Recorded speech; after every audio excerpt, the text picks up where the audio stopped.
La famille, les amis, comment ça va? Aujourd'hui, nouvelle vidéo où je vais commenter mon premier championnat de France FF Force. Donc précédemment, j'avais déjà fait une première vidéo où j'avais commenté ma première compétition de powerlifting. Seulement sur celle-là, j'étais vraiment débutant. Et ce qu'on m'avait demandé, notamment dans les commentaires à l'époque, c'était de potentiellement commenter ma deuxième compétition. Mais vu que j'ai pas d'archives de ma deuxième compétition, qui était une toute petite compétition régionale, là je vais commenter mon premier championnat de France FF Force qui remonte à il y a 6 ans. Donc ça fait déjà un petit moment. Et du coup, la FF Force qui est la fédération dans laquelle je compétite actuellement. Donc on va voir ce que j'ai pu mettre en place pour passer de débutant complet à amateur du powerlifting et avoir un bon niveau pour pouvoir prétendre à ma première sélection équipe de France. Trêve de bavardage, on va passer à la review. Bien évidemment, si vous n'êtes pas encore abonné, n'hésitez pas à vous abonner avant le démarrage de cette vidéo et n'hésitez pas à lâcher un pouce bleu aussi et on est parti. Alors déjà, pour être un peu plus clair et être un peu plus factuel, on va faire un rapide retour sur mon historique de compétition pour vous remettre un peu dans le contexte. Alors ma première compétition c'était en WPC France. La WPC que je considérais à l'époque comme une fédération parce que je savais même pas comment ça fonctionnait le power, mais en fait c'est une association de powerlifting parce qu'en France il n'y a qu'une seule fédération, une fédération délégataire au niveau du ministère des Sports qui est la FF Force, Fédération Française de Force. Et la WPC France c'est quelque part, enfin c'est une association où j'avais pris une licence et où il y avait eu un Open en fait de France qui s'appelait la Finale France où tu faisais comme un championnat de France quoi. Donc dans ma première compétition où je connaissais vraiment rien au power, j'avais fait 165 au squat, raté 172, fait 105 au bench et fait 200 kg au soulevé de terre pour un total de 462 à 16 ans pour 73 kg de poids de corps. Faut savoir que ouais, je connaissais rien au power, mais de toute façon, j'ai déjà fait le react par rapport à cette compétition sur la chaîne YouTube. Et ensuite, l'année d'après, je suis parti en FF Force, j'ai découvert la FF Force, on en a un peu plus parlé. En 2018, j'ai fait les premiers pas, puis les départementaux. Et enfin, j'ai fait mon premier gros meet, ma première grosse compétition à 18 ans, le 6 avril 2019. D'ailleurs, ça m'étonne que j'avais 18 ans, parce que je suis né le 3 avril moi. Donc ouais, j'ai eu 18 ans, 3 jours avant la compétition. Pour les championnats de France sub-junior en moins de 83. Et vraiment, j'ai été super boosté à cette compète. À ma qualif, j'ai fait 200 kg au squat. Là, sur cette compétition, j'ai fait 247 au squat. À ma qualif, j'ai fait 135 au bench. Là, j'ai fait 147 au bench et j'ai raté 155. Et là, sur ma qualif, j'ai fait 225 au soulevé de terre. Et là, j'avais fait 265 sur les championnats de France. Donc, on va revenir sur cette compétition. Je vais vous faire une review, vous expliquer comment est-ce que j'ai pu progresser. J'ai pu passer de débutant complet à amateur du power. Et du coup, suite à cette compétition, comment est-ce que j'ai pu prétendre à ma première sélection en équipe de France. Alors là, j'avais fait un grand montage, laisse tomber. Donc voilà, déjà, c'était mon premier championnat de France pour vous remettre dans le contexte. J'avais fait le déplacement à Clermont-Ferrand avec mes potes. On savait pas trop comment y aller. Heureusement, j'avais un pote, dédicace Vincent, qui avait le permis à l'époque. Et il nous avait conduit jusqu'à Clermont-Ferrand, c'était à Aulnat et ça avait été une galère, je me souviens, pour y aller parce que c'était pas pendant les vacances il me semble, c'était sur un week-end, la compétition était genre un dimanche et je suis parti le vendredi soir avec mes potes et on est revenu directement après la compétition le dimanche soir. C'était aussi la première fois que je quittais un peu mon domicile familial parce que j'étais pas allé en vacances depuis des années et rien que le fait d'aller à Aulnat pour que vous représentiez un peu la situation, c'était des vacances pour moi. Donc c'était un kiff déjà de savoir que j'étais qualifié au championnat de France et que j'allais partir à Aulnat, genre partir en week-end loin de chez moi. Pour moi, ça y est, j'étais devenu un homme. Donc laisse tomber les souvenirs. Donc rien que pour ça, en plus, j'étais hype. Donc là, premier essai, 217,5 kg. Faut savoir qu'avant, je ne savais pas comment choisir mes openers ou quelque chose comme ça. Donc j'y allais vraiment à la sensation. Mais instinctivement, le truc qui me paraissait juste pour choisir ces openers, c'était une charge avec laquelle je pouvais faire 3 répétitions qui vente, qui pleuve, qui neige. Et c'est une charge que je prescris généralement à des gens qui me demandent comment choisir mon opener. C'est une charge où tu dois être à minima RPE 8 ou RPE 7. Ça doit être une charge avec laquelle tu dois pouvoir faire 3 répétitions même si tu as la grippe en fait. Et là, la 217, je sais que je pouvais la faire tous les jours. Faut savoir que vu que c'était mon premier gros championnat de France et que j'avais jamais mis une charge comme ça, sur ma dernière compétition, j'avais fini à 200 kg et là, je devais commencer à 217 kg. J'étais en stress total. D'ailleurs, j'ai fini mon échauffement à 200 kg et elle était extrêmement lourde. Donc, je me disais, ça pue quand même un peu du... Mais 217, je sais que je l'ai tous les jours et c'est pour ça que je choisis cette barre.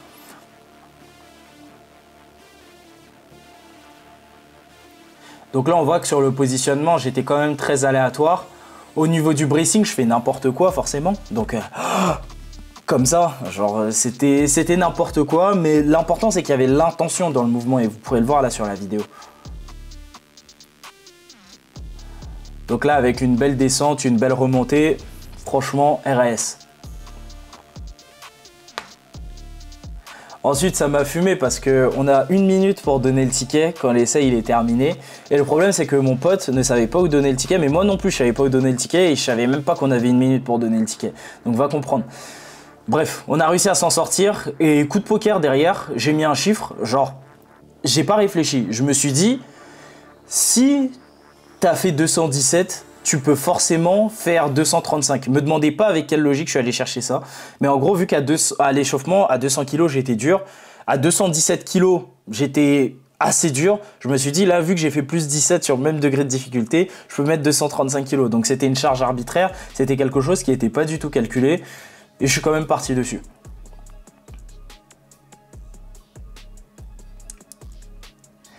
Donc, ça va. Je m'en suis quand même assez bien sorti. Elle était facile. Et derrière, je me suis dit, bon, je peux pas faire plus 17 kg parce qu'elle était quand même assez compliquée.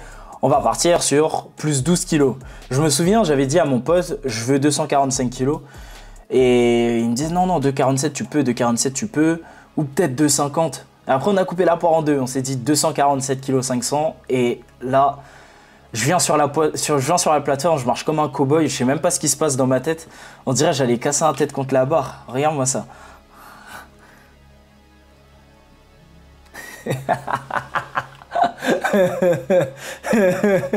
Attends, je suis obligé de la remettre. Je crois que j'étais fou dans ma tête. C'est quoi cette démarche là?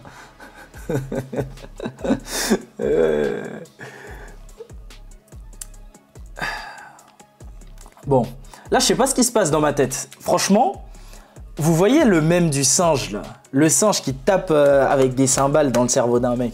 Bah il se passait ça dans ma tête. Parce que j'étais sûr que je l'avais pas, genre que j'avais pas la force de la faire. J'avais jamais fait une barre comme ça à l'entraînement. Mais vu que j'étais fâché, je me suis dit, de toute façon, je vais l'avoir. Genre, j'aurais pu mettre même 260 ou 270 ce jour-là. Peu importe. En fait, tout ce que je voulais, c'était mettre une grosse barre dans mon dos et me confronter justement à ça. Donc, pour le contexte, ouais, j'avais 18 ans, j'étais à 81 kg de poids de corps, un truc comme ça. Et ça va, je m'en suis bien sorti. Donc, j'avais un squat qui était quand même assez droit parce que je m'étais préparé avec pas mal de high bar. Et au final, j'avais un squat assez académique et ce qui a donné un bon résultat. Ensuite, développé couché. Développé couché, je commence à 140 kg. Faut savoir que mon max à l'époque, c'était 155 kg. Mais à Basic Fit, j'avais un petit cheat code, c'est que je calais en fait ma nuque dans le creux du banc. Du coup, je glissais jamais. Là, quand je suis arrivé sur les bancs de compétition, je glissais à chaque fois. Et en plus de ça, je savais pas me positionner. On le voit pas sur la vidéo là. Dommage, il n'y a pas plus de contexte. Je voulais absolument faire ce review, enfin ce react. Mais j'aurais aimé avoir plus de vidéos quand même. Il n'y a pas le contexte. Mais en gros, je m'étais fait sanctionner entre guillemets par l'arbitre juste avant parce que je m'étais positionné avec la moitié de la tête en dehors du banc. Genre, j'avais l'air vraiment bête. L'arbitre me disait de me replacer. J'étais en mode, mais qu'est-ce qu'il y a? Mais je savais pas que c'était interdit en fait d'avoir la tête à l'extérieur du banc. Donc, peut-être que c'est évident pour vous. On peut voir que j'avais pas trop les repères d'un bon développé couché, c'est-à-dire que je posais la barre un peu au hasard au niveau de ma poitrine, j'amenais juste la barre en bas et je poussais vers le haut. Maintenant, ce que j'avais mis en place et ce que j'avais mis de différent par rapport à ma première compétition, c'était le leg drive. Le leg drive, il avait tout changé. Quand j'ai commencé à appliquer en fait la notion de leg drive, je suis passé de genre 110, 120 au bench à 150 plus. Donc à quel point une bonne technique peut justement vous faire gagner des kilos. Après entre temps j'ai pris presque 10 kilos donc ça a changé énormément de choses. Mais ce que je veux dire c'est que installer de la tension entre le bas du corps et le haut du corps au développé couché, vraiment créer un pont et une liaison entre les deux, c'est ce qui va vous permettre de faire exploser votre développé couché si pour l'instant vous benchez un peu au hasard.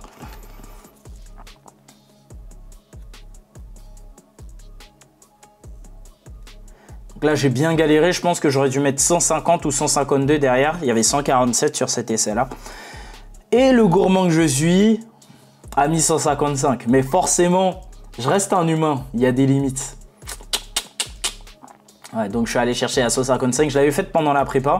Mais vu que mon DC était quand même assez approximatif, et en plus de ça, on remarque un gros défaut dans mon lift. Je pense que vous l'aurez déjà remarqué, mais j'ai les coudes complètement fermés et je fais limite de la barre au front en fait. Parce que j'avais un hématome au pec, je m'étais blessé au pec quelques mois avant. Et je suis obligé de bencher avec les coudes extrêmement fermés. J'y voyais même pas le mal à l'époque. Et au final, bah, ça me limitait quand même sur mon potentiel. Je faisais des extensions triceps à 155 kg. Et ensuite, soulevé de terre. Au soulevé de terre, vous allez voir, j'avais un tic. Je faisais du limbo sur mon positionnement, enfin sur mon lockout. Vous verrez ça directement.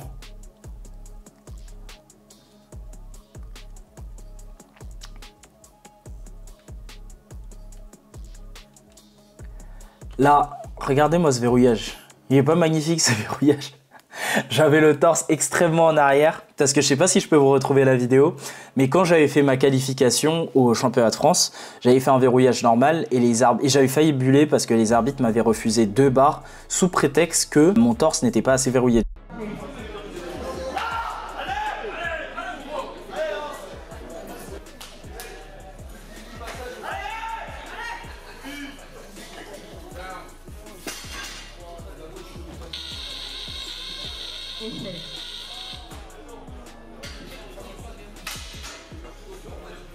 Du coup, quand je suis venu au championnat de France, là, je verrouillais mes barres, mais comme du n'importe quoi, je verrouillais mes barres n'importe comment. Je m'étonne de, quand même, encore aujourd'hui, de ne pas m'être blessé à force de verrouiller comme ça, parce que j'ai fait ça pendant des mois, voire des années après. C'était pas possible. Bon, du coup, opener à 245 kg. À cette période-là, mon PR, c'était 270 kg. Donc sur la deuxième barre, je mets 265 kg.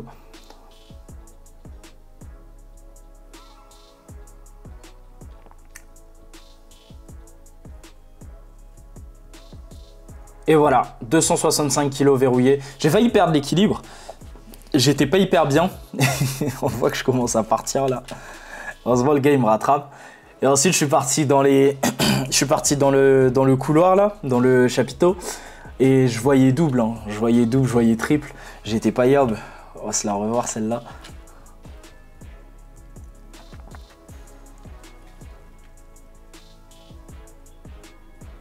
Ouais, c'était pas terrible. Donc, pour faire une review rapidement sur les 3 mouvements, au squat, on peut voir que ce que j'avais amélioré par rapport à ma première compétition, c'est que j'avais respecté déjà les principes de base du powerlifting. Genre, quand tu sors ta barre, il faut créer un minimum de tension dans ton dos. Il faut créer un minimum de pression intra-abdominale, même si mon bracing, il n'était pas parfait. Et ce qu'il faut, c'est chercher un maximum de stabilité au niveau des pieds. Ça, c'est des choses qui m'était vraiment inconnu sur ma première compétition WPC. Et justement, c'est ce qui m'avait permis d'aller chercher, entre guillemets, ce niveau, juste respecter les basiques techniques. Pareil, ensuite au développé couché, comme je l'ai dit tout à l'heure, le leg drive, il m'a vraiment fait step up et il m'a fait passer en fait vraiment une étape. Le fait d'aller chercher à installer une tension en me positionnant sur le banc et d'aller chercher à renvoyer avec les jambes quand j'arrive sur la phase isométrique plus la phase concentrique, et derrière au soulevé de terre, aller créer une tension avant de décoller sans pour autant aller chercher trop bas avec mes hanches. Vous voyez, là, à ce moment-là, je crée de la tension, je me sers du hinge et je pousse dans les jambes pour ensuite ramener les hanches. Bon, forcément, la technique, c'était pas la technique d'aujourd'hui, hein, c'était pas une technique exceptionnelle, mais j'avais quand même bien maîtrisé les basiques, ce qui m'avait permis de faire plus de 200 kg total entre ma première compétition et mon premier championnat de France, et cette performance qui m'avait permis de prétendre à l'équipe de France. Je pense que cette compétition, ça a vraiment été un tournant dans ma carrière, parce que le fait de compétiter à des championnats de France aussi bien faits, même encore maintenant, il y a des championnats de France qui sont pas aussi bien faits, ça m'a permis d'éliminer, entre guillemets, tout le stress de la compétition que j'avais en moi, parce que avant, quand je faisais des championnats régionaux, j'étais en stress total parfois, alors que là, quand je suis arrivé, j'ai vu l'estrade, j'ai vu l'organisation, l'écran avec la fumée derrière, hop, là, avec les machines à fumer derrière, avec l'éclairage, etc. Ça m'a permis en fait de passer un step dans ma pratique sportive, et le fait de m'être exposé à cette ampleur de compétition, à ce stage, désolé je fais l'anglophone mais je trouve pas le mot, à ce plateau de compétition aussitôt, ça m'a permis d'éliminer une forte partie de mon stress par la suite, parce que j'avais déjà compétité dans un contexte comme celui-là. Donc en plus ça m'amène vers une autre discussion, c'est les gens qui disent j'attends d'être assez fort pour faire ma première compétition. Non les gars, c'est pas carré, c'est pas une bonne chose de dire ça. Parce que plus tu vas faire des compétitions, plus tu vas prendre de l'expérience, plus tu vas arrêter de faire des erreurs bêtes potentiellement sur le plateau et mieux tu vas gérer psychologiquement. Si j'avais attendu d'avoir le niveau du champion du monde pour faire de la compétition, j'aurais fait des erreurs bêtes dès ma première compétition et j'aurais mis beaucoup plus de temps à pouvoir m'exprimer sur la plateforme. Donc moi j'ai commencé à 16 ans, ensuite j'ai fait les premiers pas, ensuite j'ai fait les départementaux, après je suis parti au championnat de France et dès que je pouvais faire une compétition, je faisais la compétition. Les gars, engranger de l'expérience en compétition, ça va même vous permettre d'être plus fort qu'en faisant juste des entraînements parce que le plateau de compétition, c'est différent de l'entraînement et ça, faut vraiment le noter. Donc là, sur cette compétition, j'ai fait 660 kilos de total, ce qui m'a permis de partir au championnat du monde en sub-junior moins de 83.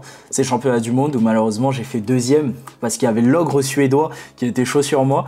Mais bon, ça, c'est une longue histoire. Si jamais vous voulez que je fasse un react sur mes premiers championnats du monde avec tout le contexte, etc., n'hésitez pas à me le dire en commentaire. En tout cas, si j'avais un mot à dire au Rico qui a participé à ces championnats de France, c'est merci d'avoir commencé entre guillemets ta carrière aussitôt et merci d'avoir porté tes et d'être allé sur la scène nationale aussitôt parce que sinon tu serais pas l'athlète que tu es aujourd'hui. Donc ça à méditer pour les plus jeunes d'entre nous, n'hésitez pas et n'ayez pas peur de faire des compétitions, c'est ce qui va bâtir votre expérience pour devenir des grands athlètes après.